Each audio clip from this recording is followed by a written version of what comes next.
ஜனநாயகனோட audio launch இப்போ மலேசியால பயங்கரமா நடந்துட்டு இருக்கு.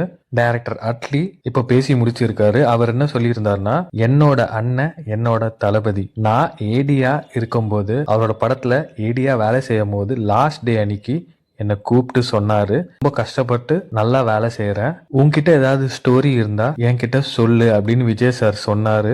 அந்த டைம்ல அவர் ஆல்ரெடி 50 படங்கள் பண்ணியிருந்தாரு. எந்த ஒரு பெரிய நடிகரும் இவ்வளோ பெரிய மைல்ஸ்டோன்ஸ் ரீச் பண்ணிட்ட அப்புறமா இப்படி பண்ண மாட்டாங்க. அவரு ஒரு நல்ல மனிதர். அதுக்கப்புறம் டைரக்டர் அட்லி என்ன சொல்லியிருந்தாருன்னா, நம்ம லைஃப்ல 3 விதமான மக்களை நம்ம சந்திப்போம். சில பேர் பார்த்தீங்கன்னா லீவ்ஸா நம்ம வாழ்க்கையில வருவாங்க. அவங்களோட பர்பஸ் ஃபுல்ஃபில் ஆயிட்ட அப்புறமா சைலண்டாக கிளம்பிடுவாங்க. அதே மாதிரி இன்னும் சில பேர் பார்த்தீங்கன்னா பிரான்ச்சஸாக நம்ம லைஃப்பில் வருவாங்க. நம்ம கூட வந்து நார்மல் டைம்ஸில் இருப்பாங்க. ஆனால் நம்ம வாழ்க்கையில் ஏதாவது ஒரு தப்பு நடக்கும்போது நம்மளை விட்டு விலகிடுவாங்க. பட் ரொம்ப கொஞ்சம் பேர் தான் ரூட்ஸாக நம்ம வாழ்க்கையில் இருப்பாங்க. நம்ம வாழ்க்கையில் எந்த மாதிரி சுச்சுவேஷனாக இருந்தால் கூட, ஒரு புயலே வந்தால் கூட நம்மளை விட்டு என்றைக்குமே போக மாட்டாங்க. அதுதான் விஜய் அண்ணா. என்றைக்குமே விஜய் அண்ணா நம்மளை விட்டு போக மாட்டாங்க. You are one such root அப்படின்னு டைரக்டர் அட்லி சொல்லியிருக்காரு.